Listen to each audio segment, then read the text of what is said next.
Okay, let me thank everyone for being here today. We have a very special guest, Mark Iacona from the Jazz Fest. He's going to be busy.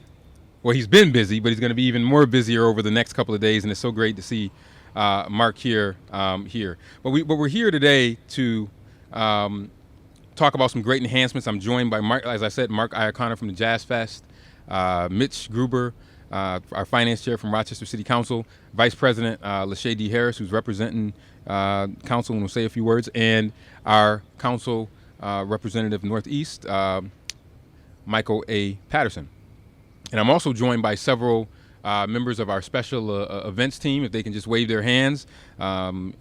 Special events, Barbara Pierce is here, and also Rich Perrin, who's hanging out back there. It's hot, so we're going to try to make sure that we move forward.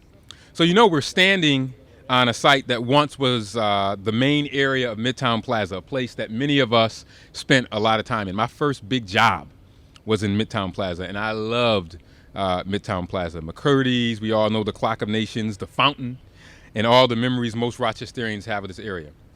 And imagine that just a couple of decades ago, we would have been standing inside a series of buildings that covered more than 8.5 acres and offered 1.4 million square feet of retail office space. Think about that.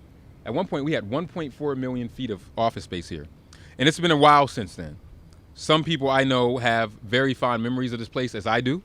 I spent a lot of time walking because I wasn't too far in the neighborhood. I could come down to Foot Locker and grab sneakers, or Record Town, or Fruit and Salad Company. We remember all those places. And it's important to remember all those places, but it's also important to look to the future. But I'm glad to be standing here under the sun, in this heat, on this grass surrounded by new development. Look across the street. Sibley's building, amazing. At the Mercantile, we spend a lot of time there, and a lot of our constituents live in these buildings right here. We have the most people living downtown in history than we've had since Rochester has existed. Think about that. That's not hyperbole. Close to 11,000 people now call downtown home, and it will be even more. The Metropolitan, once a bank. Innovation Square, which was once Xerox Tower. I mean, all of these are places that were, for their time, part of Rochester's history and a place where things happen. So we have transformed. I always say we have a past to remember, a present to live, and a future to build, and we are talking about building that future. The city is really being revitalized right before our eyes. And instead of talking about what used to be here, which we do a lot of, it's important to reminisce. We're talking about what is here now. And it's important for us to talk about what is here. And that's why I called you here together today. Today, I want to take a moment to appreciate what we now call Parcel 5. And people have often said, Mayor, are we going to come up with a new name for it? We might eventually. But right now, it's still called Parcel 5. Parcel 5. And I'm excited to announce that Parcel 5 will, right now, remain greenspace, a place where community will continue to come together in the heart of our city. I'll tell you a story. I was all for, like, 7, 8 years ago. I was like, okay, what building can we put on here? I want to put a building here. But then I don't know, it wasn't a mistake, but we had this conversation in 2022. We said we were coming out of COVID, and we're like, we had these dollars to do these free shows. And Mark said, let's do the Jazz Fest on Parcel 5. We said, yeah, let's do it. And when I did that, I have this picture, this iconic picture of, I think it's the overhead drone, and it's old people, young people, black people, white people, Latino, Asian, Hispanic, in town, out of town, all gathered on Parcel 5 over like this 5-day period watching all these free shows. And I said, oh yeah, I wonder how people thought about it. Then I started getting all these calls into the mayor's office. And they were saying, you got to keep having parties on Parcel 5. You got to keep having events on Parcel 5. So it really reminded me of the space and what it has become. And if you remember a long time ago, even before we had the official big Jazz Fest on Parcel 5, when it was still gravel, I think we had Trombone Shorty might have come. It was all gravelly and it was a mess. So the space kind of started piquing people's interest there. And as many of you know, I wasn't the only person standing on that spot. I told you that picture. It was packed. You could not move. The energy was electric. And everyone who was at that show knew what the space was destined to become. So we improved the space a little, but we hesitated to commit to not really developing it because we didn't know what we were going to do. So this is nice, what we have here, but this is only scratching the surface on what we hope to do. Listen, walking away and trying to figure out what you're going to do is never an easy decision. But I recognize that it's the right thing to do to cultivate this area that we have right now, because we have so much development happening right now downtown. The highest level of building permits that the city has seen probably in its history is happening right now.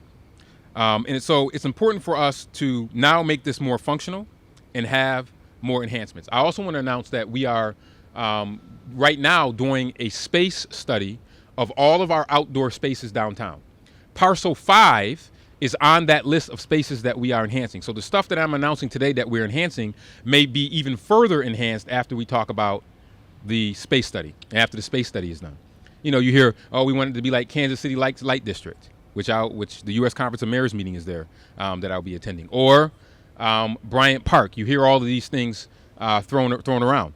Maybe, it could be, the space study will help us with that. But in the meantime, while we're getting that space study done, we will be, one thing that I'll announce some of the cool enhancements to make this place more functional. We will be installing more access to electricity and water for vendors. More electricity and water for vendors. People will be very happy about that. We'll add more access to Wi-Fi and event goers. We'll add attractive, low fencing to better accommodate ticketed events, and we'll add permanent bicycle racks. So if you've had some events here that were ticketed, the free events is easier, but for the ticketed events that we've had, it was hard. We had a ticketed event here last summer, and it was kind of difficult to manage, to say the least. And for those who live here, which is the over 11,000 people that are downtown, this space is great for taking your dog for a walk, which is why we will create a dog area where dog owners can walk their four-legged friends and have easy access to supplies to clean up after them. That is extremely important, because my hope is that most people clean up after themselves, but there are sometimes some instances where we are stepping over leftover dog stuff. It's not quite the dog park yet, Councilmember Gruber, but we'll get there. It's closer. We are going to have another dog park in the Northwest. Yeah, the dog's barking for it, so he's really happy about it. This is cherished green space, and we have to make sure that we are a friendly and inviting destination for downtown residents alike. And these investments underscore our commitment to creating a city that is accessible, inclusive, and vibrant for all. So you will see lots of enhancements here. You will see better development around this area to make it accessible and exciting for people. People love this green space. They want it to be green space, and it will be green space. I also want to announce, and I'll have Rich Perrin talk about this, is we will be enhancing the bathrooms here, public bathrooms. Soon you will see a sign. Rich, point to where the sign's going to be. Right here on our Phase 4 building. Right here on the Phase 4 building, you will see a huge sign. The bathrooms will be open from 6 a.m. to 10 p.m. 7 days a week. 6 a.m. to 10 p.m. 7 days a week. These bathrooms will also be safe to make sure that the activities that's happening in the bathroom are people just going to the bathroom. So I want to ensure the public of that. It will be safe. The sign will be prominently listed, so people will know that there's a bathroom here. This is from the folks that are out there. How many people know that there's a bathroom there? A lot of people don't know. One person? Yes, two people. So very few people know that there is a bathroom there, but we're going to actually enhance it. Now, it's going to cost us dollars to clean these bathrooms, to make sure that they're clean, to make sure that they're accessible to everyone. But we're committed to that, because if we're going to have lots of people here, if we hope to have moms pushing their kids in strollers and they need to be able to change their folks, if we're going to have people jogging around here or walking their dogs, we want to make sure that they have a place to be able to go to the facilities, and that will happen out here. And other cities have it, other countries have it. We're not gonna have it, but we're gonna make sure that it is open and accessible to everyone. So that's a long time to have a restroom open. And I always say these investments underscore our commitment to creating a city that is accessible, inclusive, and vibrant for all. Parcel 5 has blossomed into a hub of activity, successfully hosting some of the city's most prominent events, including the Rochester International Jazz Festival and the Fringe Festival. We hosted our free RPO Under the Stars. The Black Culture Festival has been here, and Movies Downtown with Review. Some of our residents, some of you may have taken yoga classes here. We've had yoga classes here. And other people just come just to have lunch, just to sit on the lawn and enjoy lunch on a sunny day. And I want to take a moment to have representing City Council, our Vice President, say a few words, and then I'm going to have Mark Iacona talk about this space and what it has meant for the Rochester International Jazz Festival. But first, I want to have our Council Vice President say a few words. I always have to adjust this after him. He's so tall. Thank you so much for introducing me, Mayor. I'm just happy to see that we have this space for our community. As we talk about nostalgia going back, I remember the days when we used to have the party tents, and they were like on the back side where they had the interloop, and it was actually on the hot pavement in the summer. That's right. And yeah, and then it moved again. It was across over there by Cornhill. So we actually now have green space where families, residents, businesses can utilize. And in addition to these enhancements, the restrooms, the Wi-Fi, and all of the other enhancements will help us to continue to enjoy the space. So I'm excited for our city. I do miss Midtown. I remember the monorail. That was one of the earliest memories of my childhood. But like the mayor said, we have to move forward and transform our city to a modern city.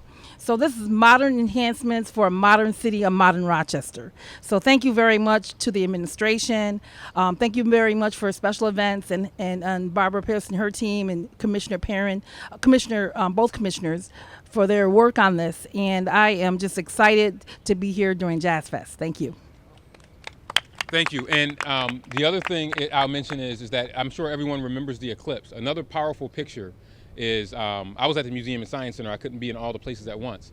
But Parcel 5 hosted an eclipse viewing as well. And it's a very powerful picture of all these people with dust settling for those 3 minutes and 38 seconds. All these people with their shades on, all on Parcel 5. I mean, it's an iconic picture. Between that, I mean, we have in the last couple of years have so many iconic pictures that have come to represent Rochester that have taken place right here at Parcel 5, and it's important that that continues. And then I mentioned some of the fun stuff that's happened here, but we've also had some serious events here. There's been prayer events that have taken place here, and just 2 weekends ago, I was here for the Wear Orange campaign for our gun violence event that was taken here. So this really has really happened in this area.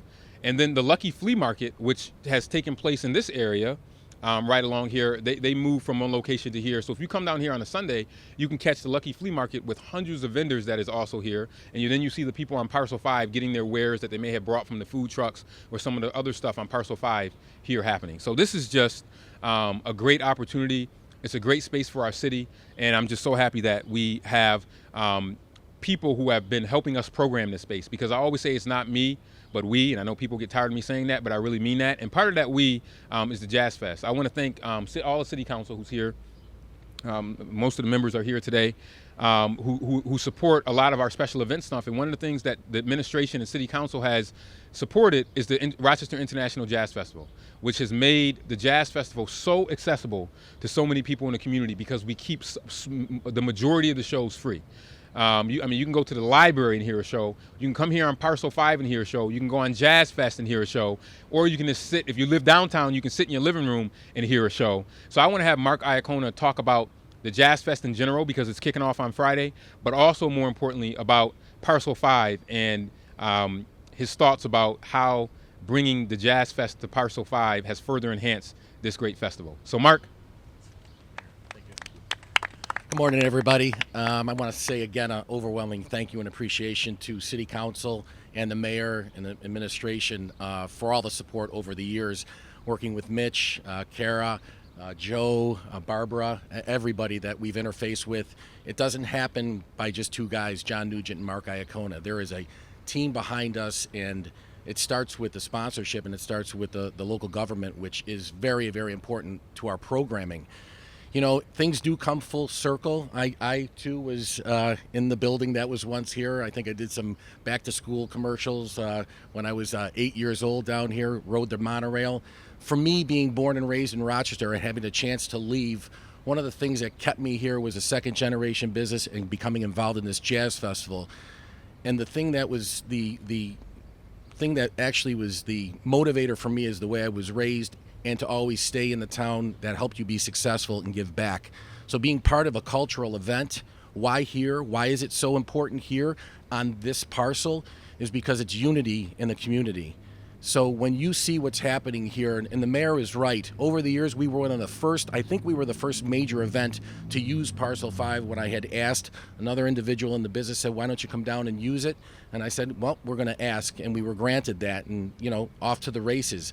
But the mayor's right, that watershed year after COVID, when we said we want to do 9 days with the government support that we got federally to give it away for free for 9 days. There were 3 shows for 9 days here, and what we saw occur was just a unity of people getting together after being, you know, inside for so many months. But the quality of the art, local, regional, professional musicians that we highlighted, as well as the national and international artists, they felt the warmth and the love of the crowd. So to me, it's very important saying that we want to be part of this for many, many more years if we're able to do it. And I think some of the enhancements that are being made here will bring the opportunity for some national productions to come in here musically, even though we do it right now. Artistically, it's not just music. So we're one of the components of the success here, and it wouldn't happen without the support of the administration right now. We're very, very appreciative of it. Thank you very much. Thanks, Mark. Thank you. And then the other one I wanted to, you know, in the fall, Fringe Fest, which some of you may be familiar with, is also an iconic picture of when they have people, you're in a building over here and you see them, they have people trapezing all throughout the event. So Fringe Fest was also here as well. So we've brought large festivals, small festivals, and you know what's going to be here in August, ladies and gentlemen? The Puerto Rican Fest is going to be here. So I mean, it's just so great.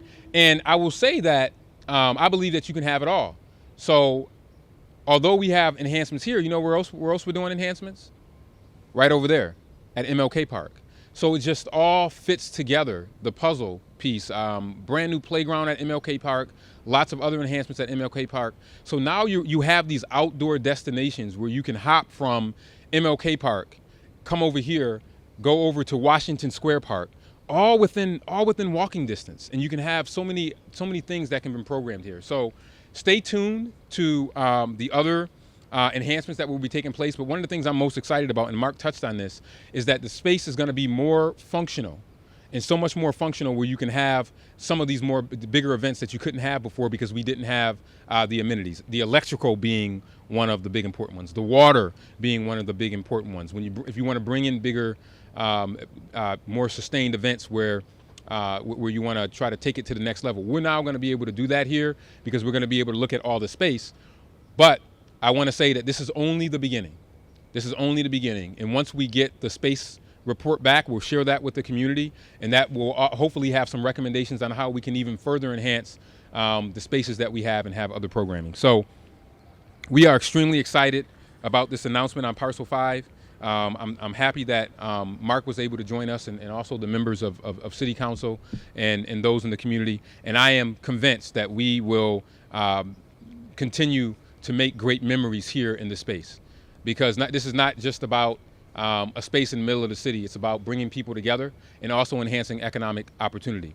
I know some people will say, oh, are you foregoing economic opportunity?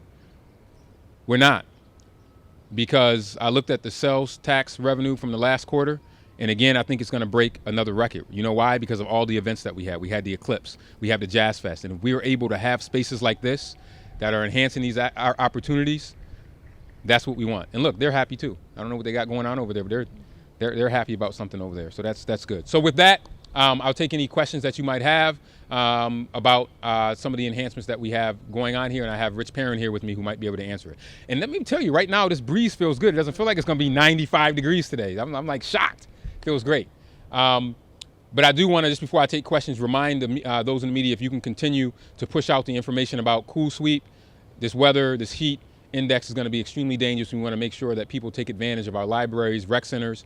I will like to add one other piece of information that we are opening the sports complex in addition to the other places that we mentioned for Cool Sweep as well. So we're adding another location to kind of get the folks in the Northwest with Cool Sweep that's happening. So, but right now out here, it feels great. It's not going to feel this way in a couple of hours. Any questions that we might have? Yes, right here. Just years ago, we know the doubt from dignitaries on this space, not confident that this would ever become a performing arts site. Now we're getting ready to welcome free shows here for Jazz Fest for yet another year. You came on for your term, Mayor, and just talk about that journey, right, and the process to fulfill this project through. Yeah, I think sometimes you have to have a proof of concept, and our proof of concept was that 2022 when we first had the Jazz Fest outside for the first time here outside at Parcel 5. That really set it up for me. Like, wow, okay, this has the opportunity to be something. And then when all of the other community groups started requesting Parcel 5, and I'm like, well, wait a minute, it's open, but it's not really developed yet. We have it open for green space for people to come and gather, but it's not really. And people, no, we want to have it there because it's in the middle of the city. And then we started making smaller enhancements, other enhancements. But that really crystallized. And then we knew a performing arts center wasn't going to be here because if you look at the work that RBTL is doing now, they are now doing amazing work over on Main Street where their location is. And now that's now moving to the next level. So that's going to be the performing arts center that we all kind of talked about. And then our bus terminal is over here. So all of those plans are now in the dustbin of history now. So now it's time for us to think about how are we going to utilize this existing space. And with what we've been able to program here, I think the community has seen, I think the administration has shown that this place now has the ability to be that premier entertainment spot, possibly year-round. Because I would also remind you, we've had Winterfest here. Winterfest took place here. So this has the opportunity to be year-round space for entertainment spots for our city. Driving economic opportunity, getting people to spend money, which I like because that helps our tax revenue, and we've seen it. We've seen it for Jazz Fest. We've seen it for the Eclipse. We've seen it at Puerto Rican Fest. We've seen it at the Black Culture Fest. We've seen it at the Lucky Flea Market. So many events have taken place here that have helped improve the businesses around here and help drive economic opportunity in the city. So that's kind of been the evolution. The next piece will be how do we take it to the next level after we're done with the space study? Do we add stuff around? Is there a permanent stage? I think those are all questions that we'll have to sort through. But some of the basic stuff, we should have Wi-Fi here. We should have water here. We should have better electricity here, right?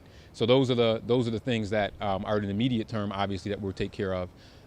Entrance ways. How can we have things set up for events to make sure we can control the flow if we have a ticketed event? So all of that, yeah. So as far as the idea of permanence here goes, is there any mechanism in place that could prevent another administration down the line? Like, say, you want to build a hotel here, they want to upgrade it here. What is permanence actually look like in here? Yeah, I think permanence looks like us saying that we're reclaiming this as Parcel 5. I think we'll, in terms of cementing, I don't know if the question is like cementing my legacy to make sure that another administration doesn't come to make sure that they want to build stuff. First off, let me answer this. There's checks and balances. So let's say I wanted to put a building here right now, I just couldn't do that because I would have to go to 1, 2, 3, 4 people, and they would have to say, Mayor, we want to make sure that you do that. I think that so that conversation number one would have to take place. But I think also whenever you do anything, it has to go through a robust community process. Any building project that we do in the city, there are public hearings that you have to have. Even city council, when they vote on legislation, sometimes they vote for it to be considered, which means that it's not approved yet. Then you have a public hearing and people come and talk about it. So I think that the feedback of the community is one check on this, but also the investments that we're making here. Just these first phase of enhancements are almost going to be close to $1 million, if not more. So that is money that's going to be taking place. So I think that those are all checks when we look at talking about what someone's going to do. And by the way, it's very hard to come in and bulldoze the activity in life that you have here to say, all right, we're gonna up in this, and then we're gonna put a skyscraper here. It has to fit with what's happening here. So we're a long way, I think, from that happening at this point. Any other questions from the media? And if any, You yes. said, maybe there's stuff around here. Are you talking restaurants, buildings, little pop-ups? Yeah, maybe little pop-up things. I mean, I have tons of ideas, but I mean, wouldn't it be cool to have different pop-up things along the side that might be permanent restaurants or different food type stands that you can rent from while you're here, right? Marquetta, so, different things. I think it's a blank canvas right now as we do the space study. I bet you if I asked all four of the city council members are here, they all will have different ideas, right? Or all the people here might have different ideas. But I think right now, what we're saying is that the space is here. The space is here, and what's cool right now is that you're able to kind of create this space the way you want it to be based upon the show. So if you're here for Jazz Fest, it's set up in a separate way, in a separate and distinct way. If you're here for Fringe Fest, it's set up a little different. If you're here for Puerto Rican Fest, that's a ticketed event, right? For the night shows, it's a little harder because you have to have all those things. So we want to make sure that we get that stuff out of the way, but also have conversations about what some of those enhancements could possibly look like. And it could be pop-up things along the side. It could be a permanent stage. It could be a bunch of different things. It could be like a Bryant Park model, or some of the other things that have been talked about over the years. Maybe just one for Mr. Perrin, if you would. Yeah. Is this work really dependent on the completion of that study? Does that give a better scope, on the timetable of this work? Yes, go ahead.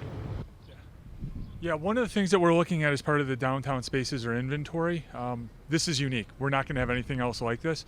So in sort of crafting what all the improvements were going to be, we looked at them specifically for those events that really can't take place anywhere else downtown. And a big part of that study is looking at it not so much for Parcel 5, but just heading east of here, you'll have Washington Square, you'll have MLK. And so our special events team works very diligently to make sure that we're putting the right things in the right place. We don't want to cannibalize from our own spaces, right? I mean, if anything, we want to take them from somewhere else, bring them in from name whatever suburb you want. But this is a very unique space. So all of the improvements we're doing here, the electricity, the water, the Wi-Fi, regardless of what that comes out and says we should be doing, we know we have a need for a stage here, and we know we have a need for more of the power for the things that were just asked about, like if we want to do pop-ups and the like. So everything we're doing is basically what I will call neutral from a standpoint of what we decide to do here, in the sense that it won't impact other spaces, but it will be unique to what Parcel 5 and only Parcel 5 offers downtown from an event space. A couple years, is there any ballpark of time estimate on that? As the mayor noted, we're going to start work in the fall. We have a 6 to 12 month items that we're looking to do, and that will include things like the electrical, ideally having the Wi-Fi point in here as well. And then as we start to look further along, we'll turn this into more of a hard space for stages with better access, and then we'll take the benches out and replace those. But again, as the mayor said, we want a gathering space, we want an event space. We're going to get it all with this, and we're going to start on it as soon as we get through the festival season, which, as everyone knows in Rochester, is sort of like winter. It lasts a while, but we're looking forward to getting after it. Yeah, and I mean, the last thing I think the other unique space is this is one of the few places where you can watch a movie, hear a show, whatever, while still laying on the lawn. People like that.